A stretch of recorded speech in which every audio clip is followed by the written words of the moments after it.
Hey there. Welcome back to the Golfweek Amateur Tour of the podcast. Chris, should we tell people how to join the tour? Of course. Whether you're a seasoned member or just tuning in to learn more, we're here to help you dive into the ins and outs of the tour. If you've been on the fence about joining, there's no better time than now. It's a fantastic way to play competitive golf, meet other passionate golfers, and step up your game. Registration is open. All you need to do is go to amateurgolftour.net, click Join the Tour button, and pay your local tour's membership dues. And if you want to keep up with all things Golfweek Amateur Tour, make sure you're subscribed and listening to the podcast on your favorite platform.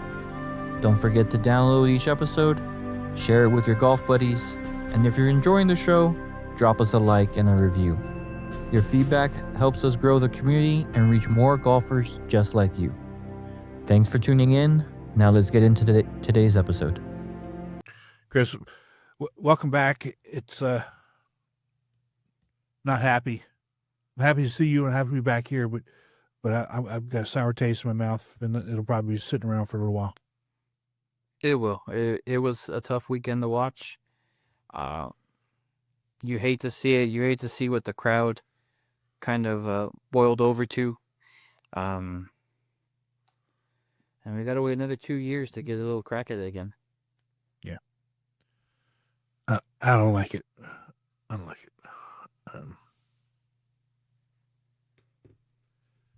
Nothing we can do about it right now. Hopefully, they bring more live guys to play. I know you don't like him, but I think Brooks could have brought some fire out there. I think Keegan should have played. When you're number 10 in the world, you should play. We need you. And yeah, I mean, there's a couple other guys out there that could have played, but it is what it is. I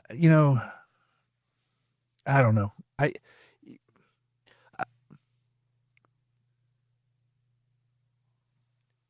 The guys we had should have won. They could. They could have and they should have. All you got to do is show up, man. All you got to do is show up. It seemed like they left every putt short. When I was watching, every putt was left short. Yeah. And if you're putting for birdie to win the match, you want to get it past that hole. Yeah. It's not, if you don't get to the hole, there's no way it's going to go in. No. And these guys know that. But they should. They should. They should. It's very disheartening to watch that, to listen to that. I did more listening than I did watching, and it's a good thing because, there's not much from a sport perspective that I really invest my time and energy and emotions in, but the Ryder Cup is one of them, right? And it eats at me. I'm the same way. When for pretty much all international competitions, whether it's the Olympics, whether it's the World Cup, or anything like that. And so I'm perpetually disappointed with our men's soccer team. The U.S. men's soccer team is just horrible. It's a laughing stock. We can't beat we can't beat the European team in golf. It's horrible. There's no excuse for it. It's no excuse for it. You're probably not old enough to remember George Allen. He legendary NFL coach. He said every time he loses, a little piece of himself dies inside. Is what he said, and that's how I feel. It takes its toll. But let's try not to talk too much about that. We're kind of in that time of the year where it's over, but it's still going on, and it's not quite over yet. It's the lull before the storm. It's our last regular season and regular episode of the year, because the next episode will be after the Golfweek National Championship is over. Right. It's coming on again. I mean, we keep doing it and we keep enjoying it, but before you know it, we're already talking about national recap and having to set up all of those mics and fight with Facebook on how to get on there live properly and all that fun stuff. That's gonna be awesome. But I mean, that's what we do it for. We enjoy it. Yes, absolutely. And so let's just go ahead and roll with this episode. We got 2 great guests, and let's just roll with it. Let's do it. Let's go. Let's do it.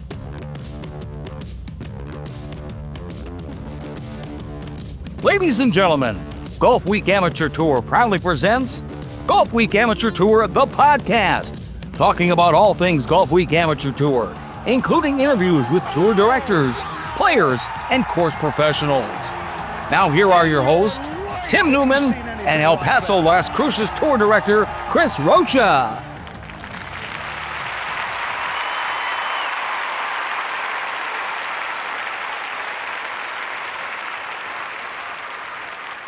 Chris, welcome back. This is both a sad and happy day all at the same time.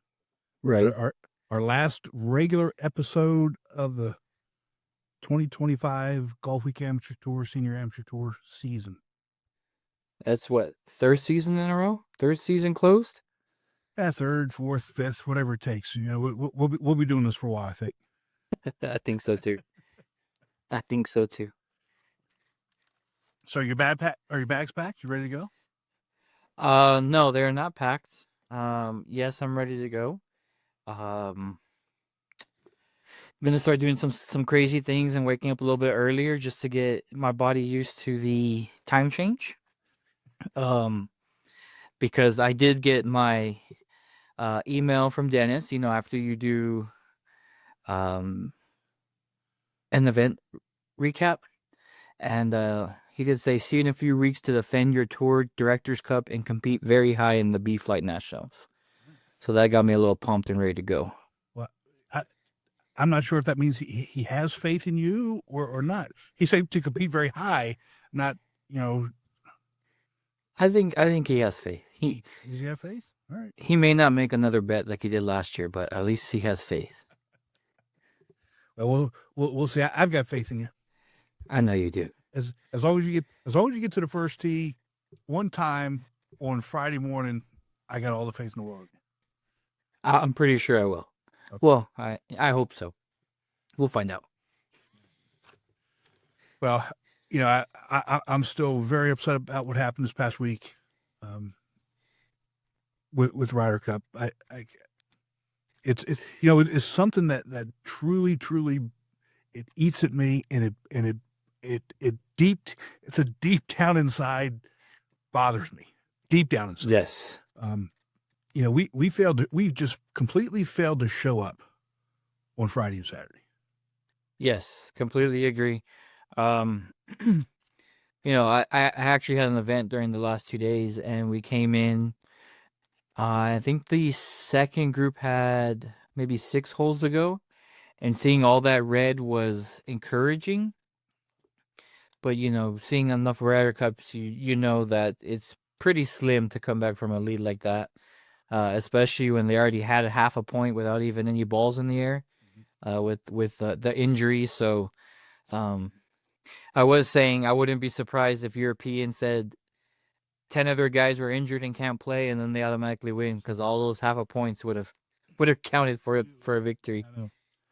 So, but I'm glad they went out there and played. What did it come down to, the third to last group? Yeah. So at least we fought, but it was going to be tough to come back anyways. Yeah, you can't come back from that. I mean, it's right because they had to win 2.5 points. Right. And I knew after the morning session on Saturday it was done because we had no fire. We just had nothing. Right? Yeah. We need to stop talking about this for a while because I'm He's getting riled up, ladies and gentlemen. He's getting riled yelling at our guests. But we do have, again, we've got really good guests in our last regular episode of the year. we'll have Roger on, and he'll do a rundown for us of rules you should know going into national championship. But we've got a new guest to bring on, and I'll just go ahead and bring him in.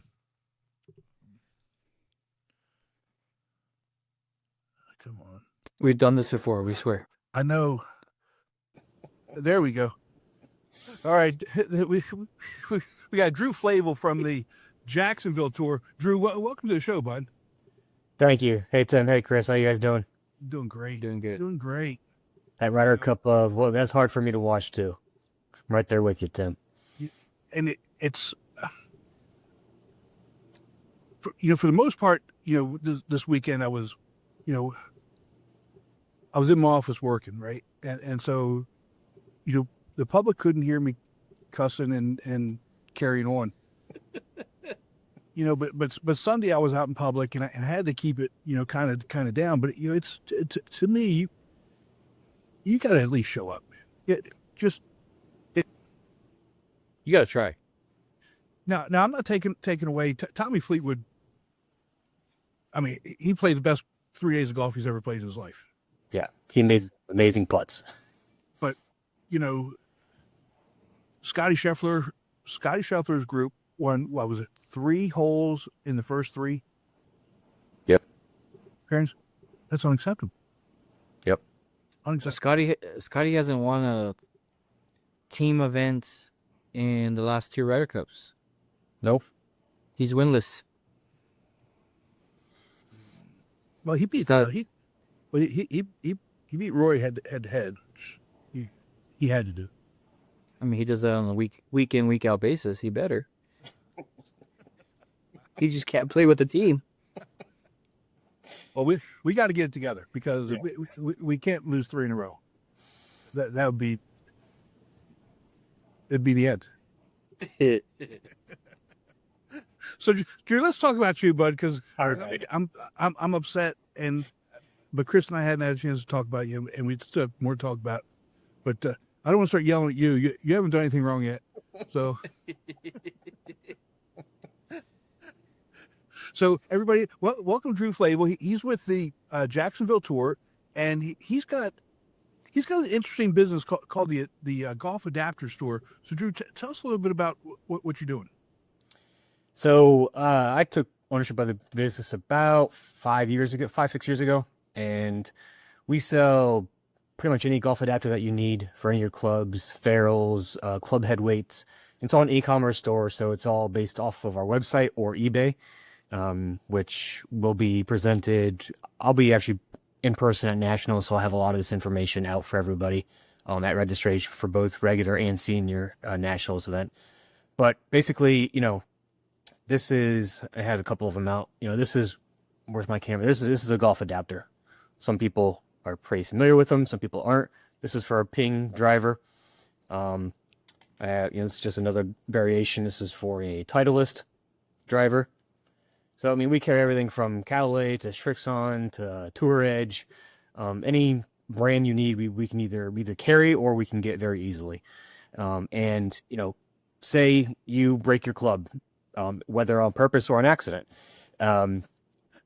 Chris? Continue.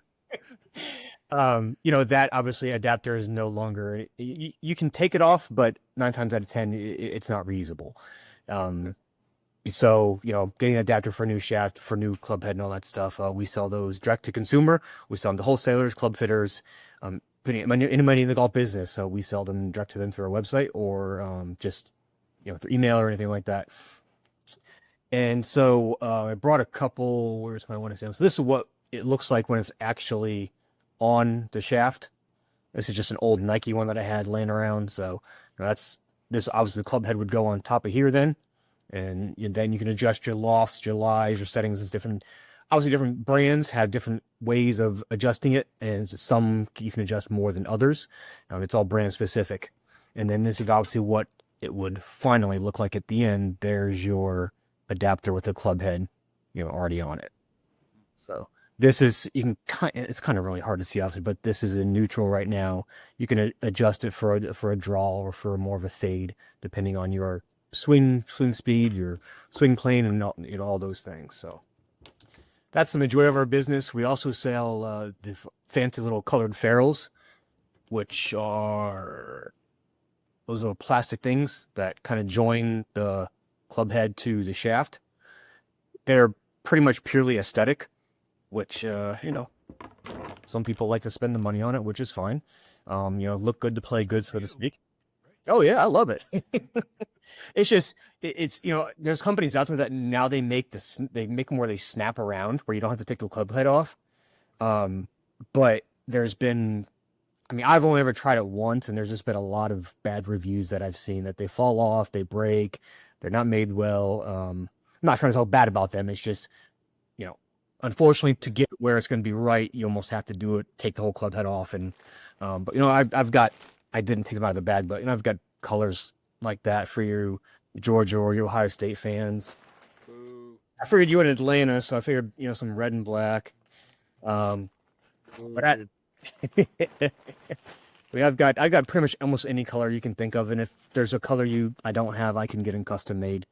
I've been with the same manufacturer for over 10 years, so I've got, my products are the same. They're very consistent. I have very, very few complaints, and if it is, I get it fixed, within 1 to 2 days as quickly as I can. So with the adapters, who's your primary target with that? And is that something that, let's just say, you got standard ping head, you can go and take it to somebody and put an adapter on, and now it becomes adjustable? Correct. Pretty much these days, that's how most of the clubs are sold anyways, with their drivers and woods and pretty much your hybrids now too. But if you don't like your shaft, that you have, say you need a star shaft, or, run a graphite to, if you want to change something, unfortunately you have to change the adapter or buy a whole new set. This kind of cut down the cost versus buying a whole new setup when you can just, change just a shaft or just a club head, with a simple adapter. The adapter is the cheap part. Unfortunately, all the work for it is the expensive part. Right. And I guess, we had the folks from Fujikara Yep. on, a month or so ago.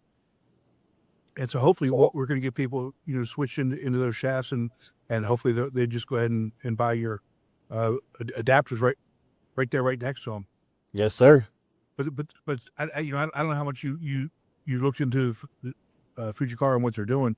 But the guy, the number one fitter, said he was fitting people with shafts in 3 swings. That's how good the technology is now. Oh, I believe it. In those shafts. Yeah, I definitely believe it. Some of the best shafts out there, so. Yeah. Challenge accepted.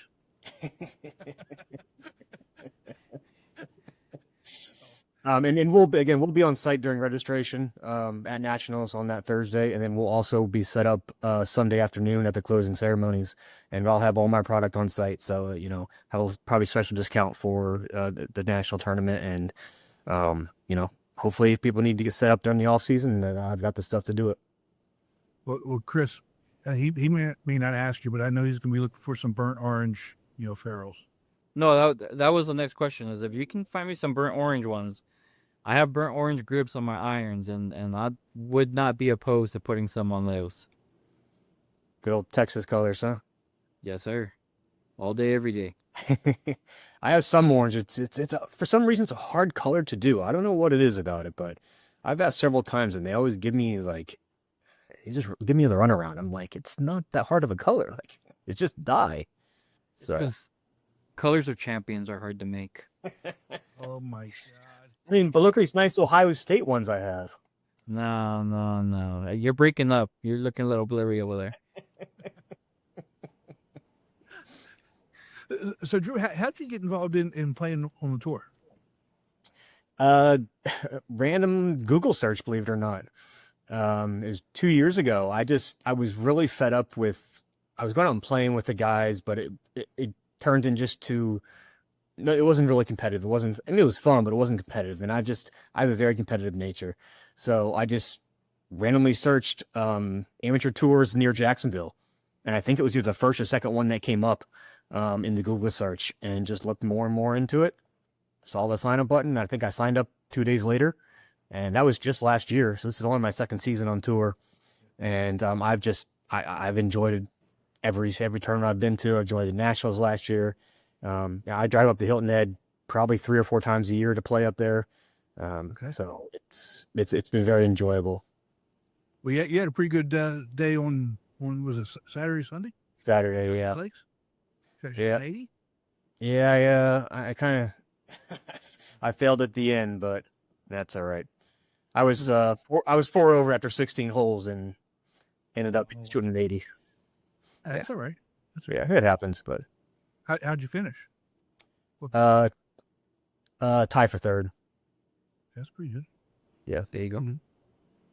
Yeah, I know Dennis doesn't like when other people come in and take money back to their home tour, but hey, I tell Hilton Head guys to play better. That's right. I wasn't getting any points anyways because Jacksonville Tour ended early abruptly on a whole nother issue. So I was going out there just for the competitive nature of it.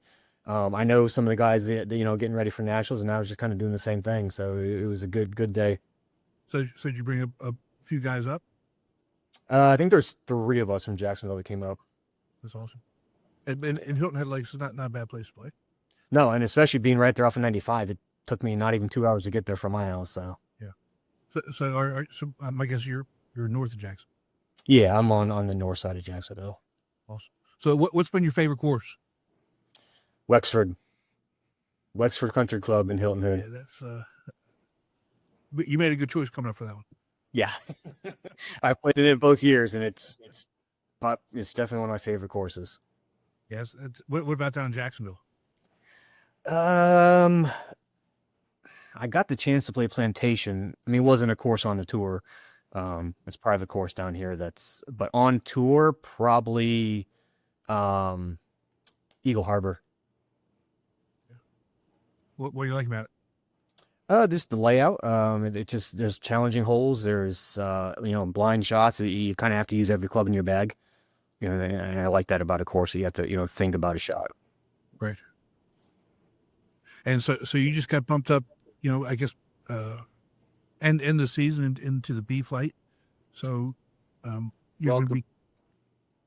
So I was actually in B flight half of last year, and then I don't know what happened to my game. Lost my game and got moved back. Well, I asked him to move back down to C flight, then found my game, and then got bumped back up just about 2 months ago, I think. So, well, that's good. I mean, I don't know where you say on this, but the more people get bumped up because they're getting better, or they found something that they lost for a while. This is really what we're trying to do. We're trying to get better and move up in flights. Absolutely. I mean, and again, obviously, the competitive nature of me. Okay, I could go to C flight and I could probably finish in the top 5 or something without just half trying. It's like, but that's not what it's about. I should have to grind, should have to compete. I don't want an easy just tell. Okay, here's a top 5 because you're better than half, more than this field. Like, let me go into B flight and be competitive. So right. I'm enjoying it. Keeps me more focused too, because if you, like what happened Saturday, you can't have a little bolt. Cost you quick. You can get away with that in C flight, not in B flight. No. Well, really, you can't get away from it in any flight because on any given tournament day, somebody is going to have a good day. In every single flight, and that goes for D flight too, and so you can't really play around. You can't say, okay, well, I'm where I need to be at hole 15. I can coast in, because you truly just never know. Especially if you're in a rhythm, as soon as you start playing smarter, you start doing something that you haven't been doing, for 4 hours. That's when you really run into trouble. Right. So you and Chris probably don't end up being paired at least on day one. Chris, you got any? Chris is famous for throwing out the challenges. I am? Yeah, you are. I don't know all that, but I sat around the table. I sat around the table with you last year. At Nationals. I had to tell you to calm down. No, you know what? It'll be a good time. We can talk about some things when we get there. Hopefully, I mean, if if the higher people who are doing the pairings, if they can pair us together, that'd be awesome. I wouldn't be opposed to that. Same here. So Tim, make it happen.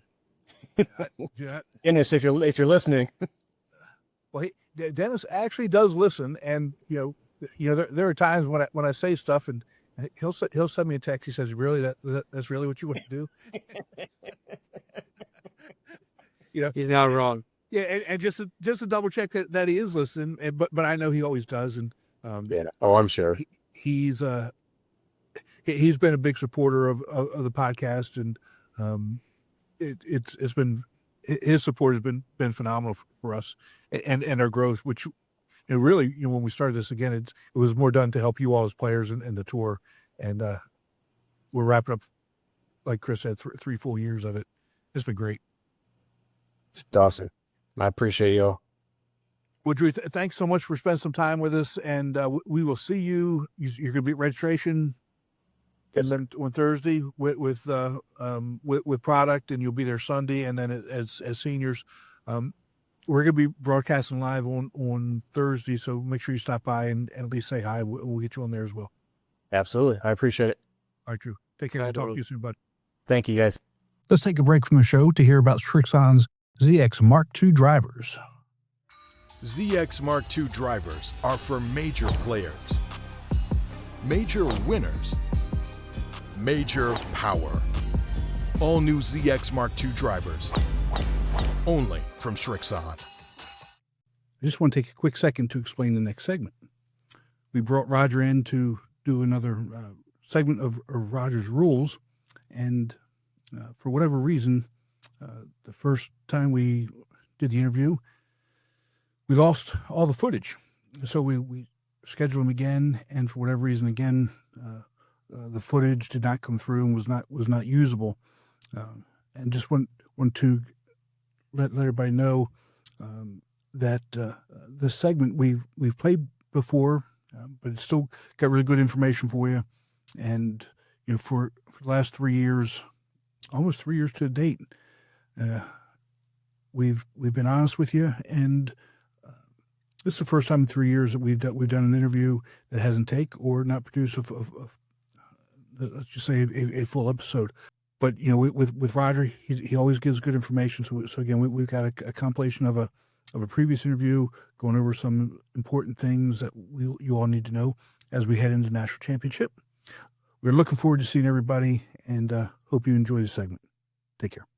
As we wind down the season, obviously we wanted to have you back on and go over some rules as we head into the national championship. So what do you have for us this week? Yeah, so there's been a video going around, and I know Chris had posted this somewhere or sent it to me about what they call the 2x2 rule. Chris, you remember sending that video? I do, yes. Yeah. So it's called the 2x2 rule because they're thinking, and the video that you'd sent describes one thing, but it's really about something else. So this is about immovable obstructions, and they call that abnormal course conditions in the rules, Rule 16. But it's really about like sprinkler heads by the putting green, whether if they're on your line of play, do you get relief from them? Mm-hmm. And in the video, they showed how basically not to do it. So there's a couple things about that. The actual sprinkler head has to be within 2 club lengths of the putting green itself. And then your ball has to be within 2 club lengths of that sprinkler head also. And it has to be on your line of play. Mm-hmm. And think about if your ball's on the sprinkler head, it's really something else that comes into effect, and that's the abnormal course conditions. That means the sprinkler head is interfering with your stance or your swing. And under the regular set of rules, you get relief for a abnormal course condition. You find the closest point of relief, and then you get 1 club length.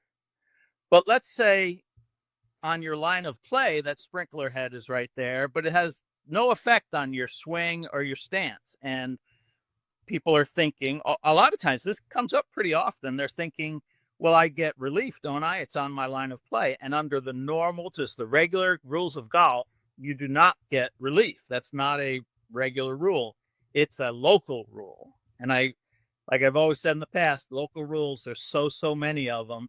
And unless somebody tells me that there's a local rule in effect, then I would rule, no, you don't get relief. But there is a local rule, and it's local rule 5F5-1. Not that there'll be a quiz on that later. And that is if the sprinkler head is within 2 club lengths of the green, and your ball is also within 2 club lengths of that sprinkler head, and it's on your line of play, then you get relief from that.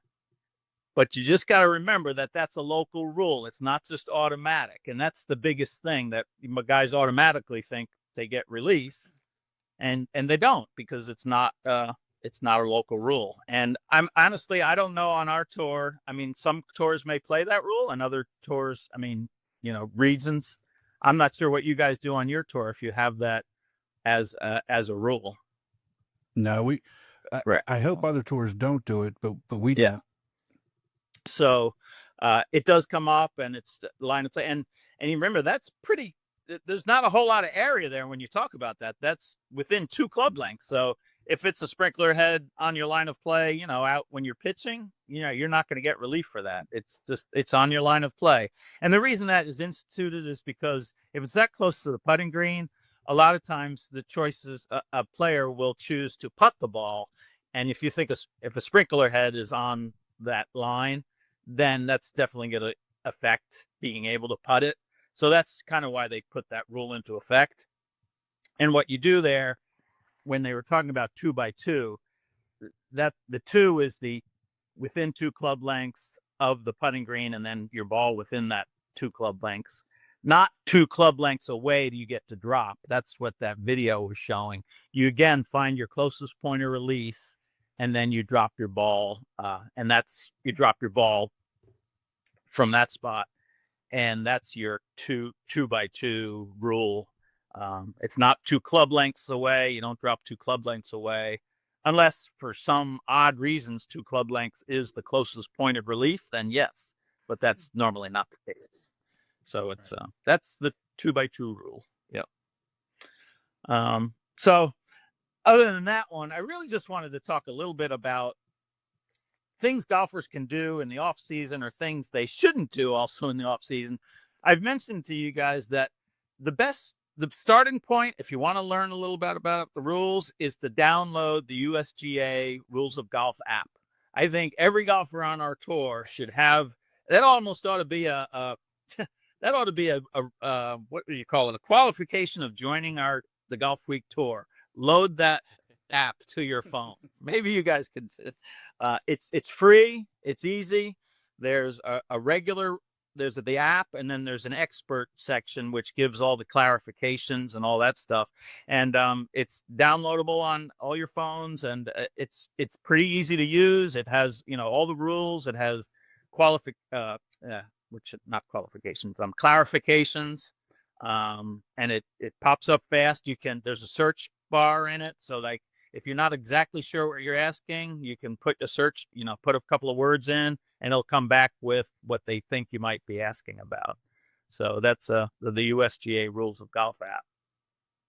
And on the opposite side of that, believe it or not, there's what internet trolls are, or people that just try to cause trouble. I'll put it that way. There's this one guy, and it's been going around, and he's called, maybe you guys could look it up, or anybody listening, he's called the Footy Golfer. And I think he came up with that name, like using a foot wedge to get your ball out of the woods or something, give yourself free. Yeah. So he posts videos, and the thing about it is he's so serious. And if somebody just came across him, he posts these videos, and it looks legitimate, but the rules that he that he says are totally, they're not within the rules at all.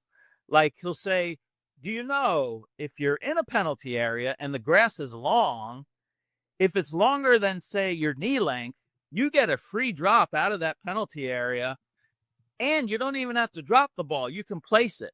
And that is like one that we did recently, but he's so serious about it. And then he just like ends the video and he's like, he looks like a normal guy.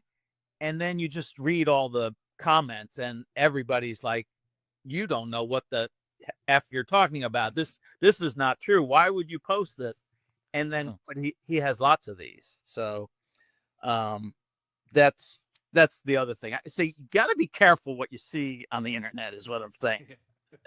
Yes, you do. Yeah. And then, on the flip side, I'm in like, there's tons of these out there, but there's Facebook chat groups about the rules of golf. One's called the Golf Rules Samaritan, and that's probably the highest level. It has officials that are USGA that I've been to the workshops, and the guys that make the comments, they are the top of the top. And then there's one just called Golf Rules. There's a bunch of them out there. And the only problem with them is I go on them occasionally when I'm kind of like, I guess when I'm bored, golf nerd that I am, golf rules nerd that I am. But somebody will ask a question and it'll be a pretty simple question with a pretty simple answer. But people start going down rabbit holes. Like they twist the question a little bit and you might learn something, but you never, like, if you start reading these things, you'll get confused because there'll be a simple answer to a question, but then there'll be 75 or 80 replies because people will throw in things about local rules, or they'll throw in things about what about this or what about that. So what I really like to do is use that USGA website and use those videos that, oh shoot, I forget the guy, the guy who does the great videos from the USGA. I can't think of his name right now. It'll come to me, but his little short videos are so good. They really describe things the right way. And you can go to just the regular old USGA website, and there are lots of videos that are very easy to understand and very easy to learn a little bit about the rules. And they just instituted. Yeah, go ahead. Sorry. Yeah. And for us and what we do, that's pretty much really what we need the players to do, to understand the basics. And obviously, if there's going to be some, some more technical or some more complicated issues, then that's where you're playing the two balls and getting rulings and other people involved comes into play. But knowing the basic stuff is really what we need our players to do. Exactly. Yeah. And it's funny you mentioned about the playing two balls. That comes up a lot in these chat groups. They say, people don't do that enough, and they really should, because that, play two balls and, yes, it's going to take a little extra time, but that's probably the right thing to do. The only other thing, like rules wise, like our tour, we have a really nice 3-day match. It's not what we used to call the Lava Cup. We're doing something else. So learning a little bit about match play in the off season is a fun thing to do too, because match play has its own set of rules. There are some of them, that are unique only to match play. And it's good to know those, because those match play events are so great and so many tours are doing them. And we don't discuss those that much because we don't play that on our tour. We do it outside, but it's really good to know. And it's nice when you get to watch, the President's Cup is coming up soon. So it's good to know, like, somebody just casual watcher might watch, like, why didn't he have to putt that one? And they don't realize, okay, you're allowed to concede putts or whatever it might be. So, nice to learn about match play a little bit, if you don't know about it. So really that was it for that I was thinking about towards the end of the year here. Just, learning the USGA rules website, download that app, and it'll really put you in a good place when you want to learn a little bit more about the rules. Yeah. And let me just bring up a couple other, if you don't mind, Roger.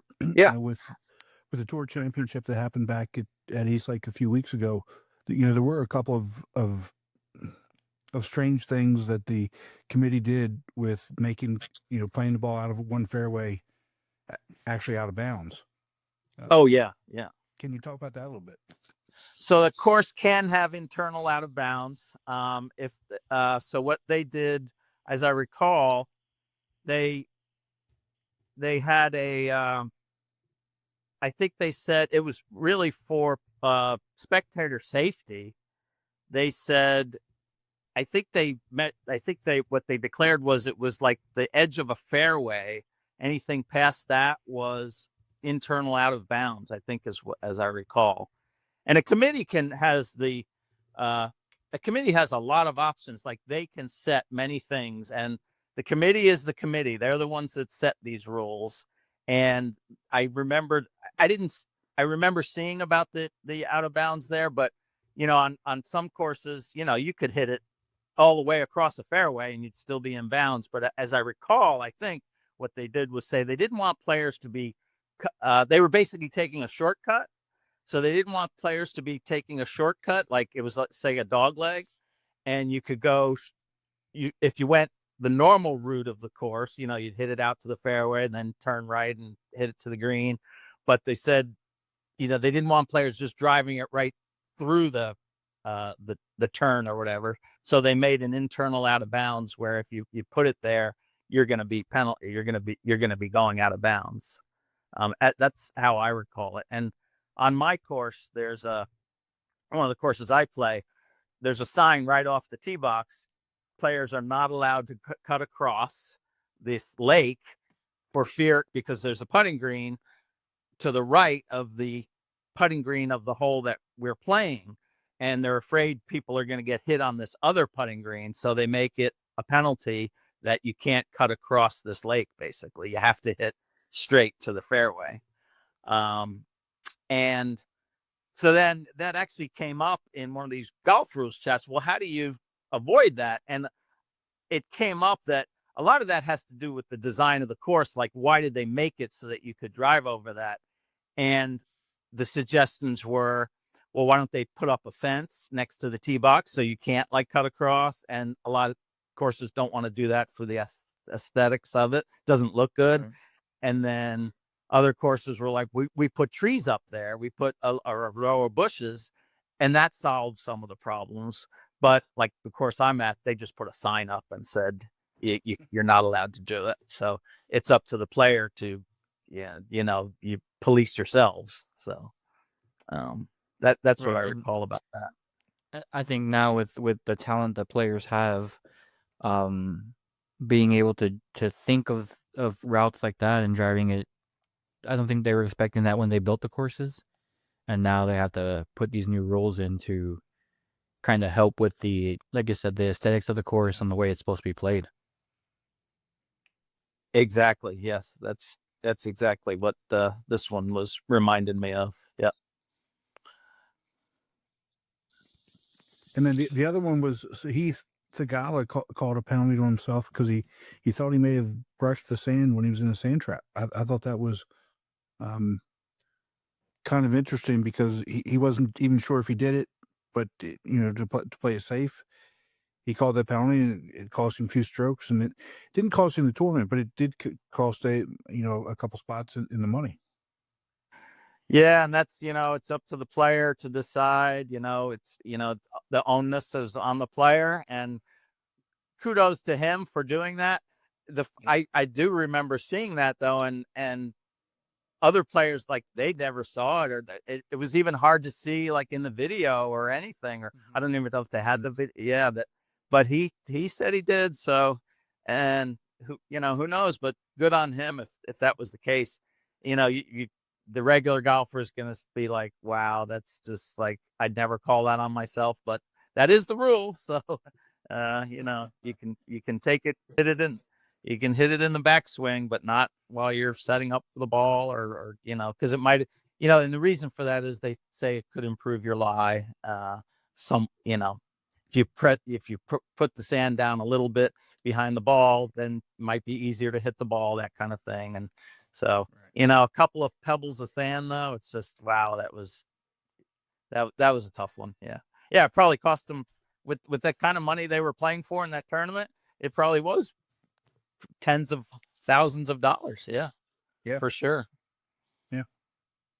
Yeah. I mean, that's a player calling it on himself. Yeah. So anyway, yeah, glad we're not playing for that big kind of, well, maybe we are at Nationals. How much are we playing for at Nationals? Hope everybody's honest down there. Yeah, me too. Well, Roger, thanks so much for everything you do for us. This year has been great. And thank you guys very much. I appreciate all the time you've let me have on here. All right, bud. You take care, and we'll talk to you soon. Yep. Bye now. Bye. Let's take a break from the show to hear about Strixon's ZX Mark II irons. A great iron set needs more than good looks.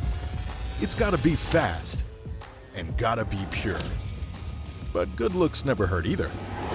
The all-new ZX Mark II irons from Strixon. It was awesome to get Roger's rules back into the rotation. I know we missed him for a while, and we're glad his injury wasn't worse than what it could have been.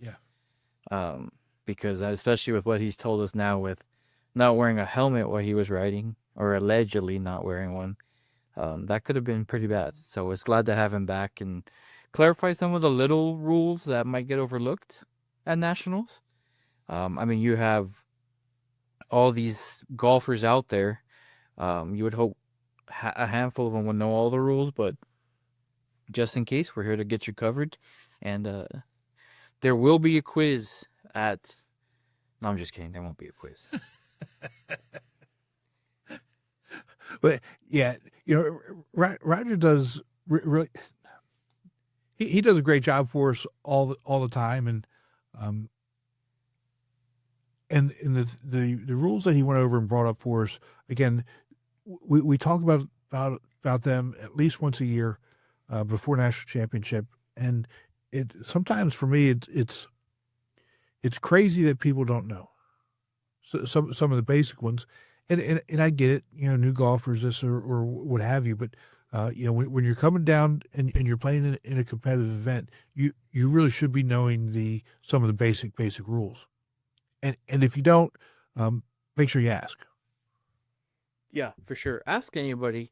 And if the chances are that none of you four know the rules, play 2 balls, please. We don't need to have people upset that their round went down the tube because you were festering over a rule that you could have known or whatnot. Just play 2 balls. But that's why I was glad we were able to get Roger on, because he's able to clarify in case there's anything like fire ants or alligators, or I don't know what else is out there. I try to stay away from anything that's hazardous. Well, down here now, it's baby snake time. Baby snake time. Yeah, so we got a lot of copperheads around, and what people may not know is we do have some rattlesnakes here. Oh, I know what those are. Yeah, and so I don't know if it's baby rattlesnake time, but it's definitely baby copperhead time. Yeah. Yeah. So just keep me away from those, please. Don't get mad at me if I'm not looking for your ball deep in the woods. Oh, I'm with you, man. I'm not that quick, so what do they say? If you're running from an alligator, make sure you have a slower guy behind you. That's it. That's it. So that's why I don't get out of the cart. There you go. See? I'm smart. So how did your last tournament of the year wrap up? It went very good. Had some good point races that needed to be determined at those events, so it was nice to see that. Me personally had a great round day 1, not so great round day 2. But it's bittersweet when you have your tour final. You love to see the season end and see who wins the points races and things like that, but it's gonna be, what is it, October, November, December, 4-month break for us before we start another event. Mm-hmm. The guy, your players don't see what happens in the season to get everything ready for that, but can't wait to get it started again, honestly. So Everybody knows I took a little step back this year and didn't really run many tournaments at all. But I still need a break. You're doing a lot of other things, so I understand that. Yeah, I'll still need a break, but I'm looking forward to seeing everybody national championship, seeing everybody on Thursday. We'll be around all week, and seriously, let's plan on sometime either Tuesday or Wednesday. It would probably more likely be Wednesday because you don't get until Tuesday afternoon, right? Yeah. About 3:00. Yes, let's plan on sometime Tuesday going over to Stu's. You let me know. I'll be there Tuesday, Wednesday, and Thursday. All right. I mean, may go get one, and it's just a walk. What, a 5-7 minute walk to the beach from his spot? Oh, less than. Yeah. The beach is right across the street. Right. So, go enjoy a sub on the beach. That'd be great. And who knows? I honestly, it seems like it's gonna be an easy trip for me. I don't have much golf planned. Just because I've played every course out there, kind of remember the ins and outs. But hit a range here or there, so you let me know and we'll make it work. I can't wait. Yeah, we'll see what we can do. But again, we're definitely doing live feed. Live podcast on Thursday. Yep. 4:30, 6:30 at the clubhouse at Arthur Hills. Come see us when you check in. Bring $10. Enter the raffle. Yep. I'll have the used clubs with me. You've been out there. Should I? You want me to? No. Well, no, keep them boxed up. No, because then we have to get some new ferrules from Drew. We don't need those. All right, I'll bring the brand new clubs still in the box. I'll bring them and hopefully we'll be able to give them away. I think we will. Yeah, come. It's a good time because most of the directors are there, so you get to see your directors. They usually have their team shirts there they're handing out. You get to see guys that you met last year or previous years, or maybe at even some of these regionals that you haven't seen, and it's just good to catch up. It's a little time to kind of just, the calm before the storm, I guess. Yeah. Just get to relax a little bit, and then wake up Friday morning, hopefully on time, and make it to the course. Hopefully on time. I'm gonna have an alarm set every 10 minutes. I'm feeling good. Feeling good. And an alarm set on my iPad too, so that I make sure it goes off. I'm telling you, I could have sworn I got up. I guess I don't know. I'm just making excuses, man. Hey, you made it there in time. That's all I care about. Just make sure you make it there on time this year, and you'll be good. Yeah. Second year of the Directors' Cups, which is going to be fun. Yep. See who claims those. Hopefully there's plenty of directors in each flight, that there's some competition out there. Actually, let's back take to back. Let me take a look at that real quick and see. Do we have any directors that are in D flight? You'd probably be able to spot them quicker than I could. I'm looking. Oh yeah, Patina. No, she's in C flight. Oh, bring it on.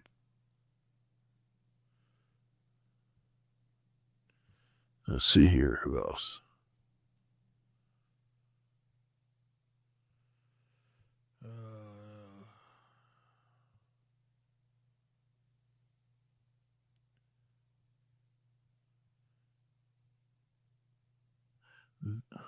Vic, but he's a senior. Remember Vic Werner from the new senior Arkansas tour director. Uh-huh. But he's senior, so I don't know if that counts.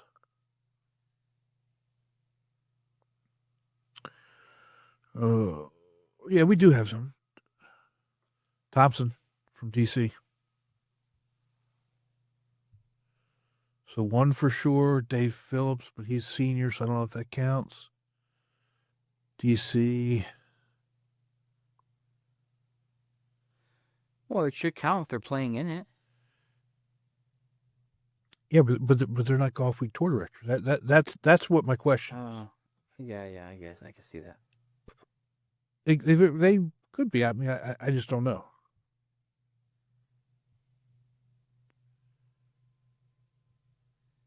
We have a good amount of people on the wait list too. For A and C flight. So any of you C flyers that want to come tackle a B flight, let's go. The more the merrier. Bring it, right?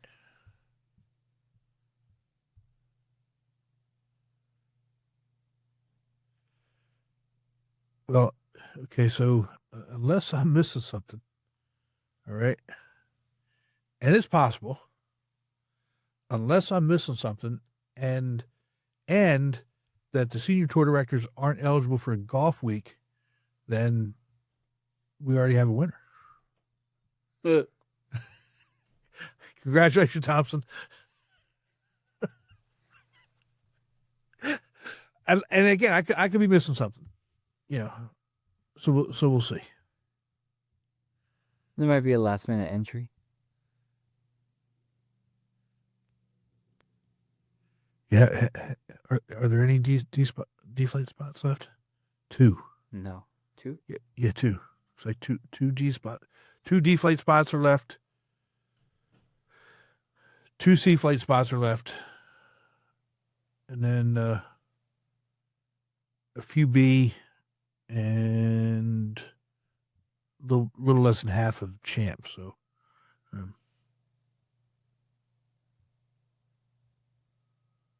so that's that. Nope.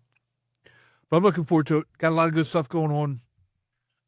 Looking forward to seeing everybody. So this again, the episode after this, let's just make sure everybody's clear on this. That episode after this comes out on December. December. Wow. It's crazy. October 20th. So that's the weekend after Golf Week National Championship, and right before the seniors start.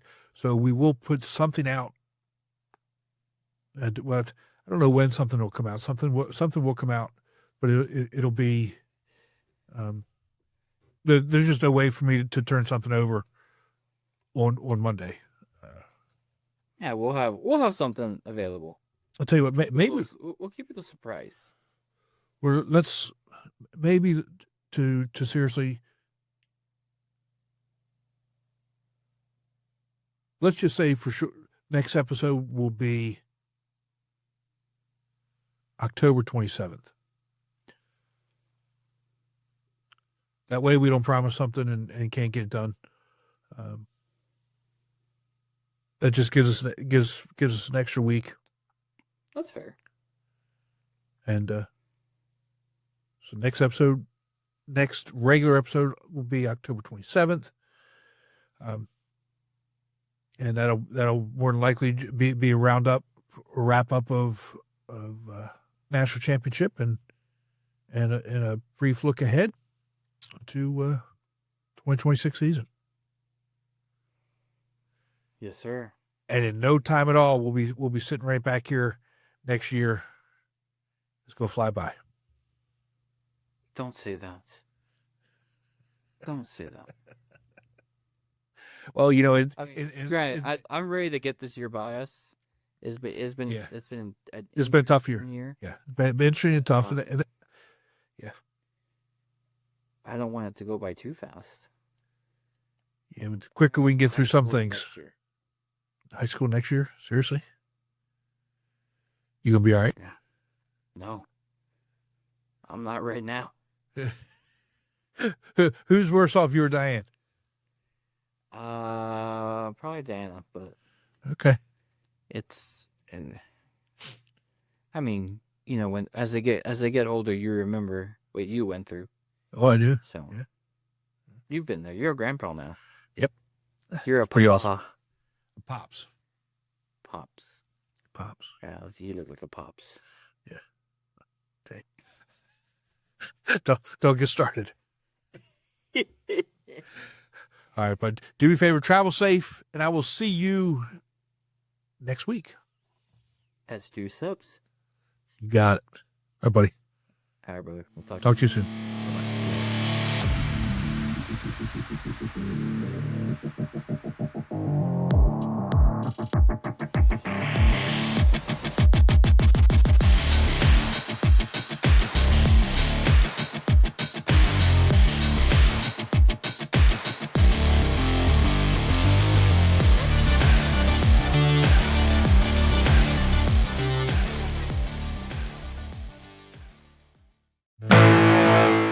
All right, that's a wrap for this week's episode. But Chris, after all this time, you would think we would remember this stuff. We forgot to tell people how to register, didn't we? Yep. Take it away. Well, if you're not already part of the Golfweek Amateur Tour, what are you waiting for? Grab your clubs, join the fun, and see what competitive golf is all about. You can sign up today and start meeting some incredible folks who love the game as much as you do. All you need to do is go to amateurgolftour.net, click the Join the Tour button, and pay your local tour's membership dues. And hey, don't forget, if you're enjoying the podcast, you can catch us on all of the major podcast platforms. Be sure to download, share it with your golf buddies, and throw us a quick review if you're feeling the love. It helps us keep bringing you the good stuff and reaching even more golfers out there. Thanks for hanging with us, and until next time, keep swinging and having fun out there. We'll see you next time. Take care.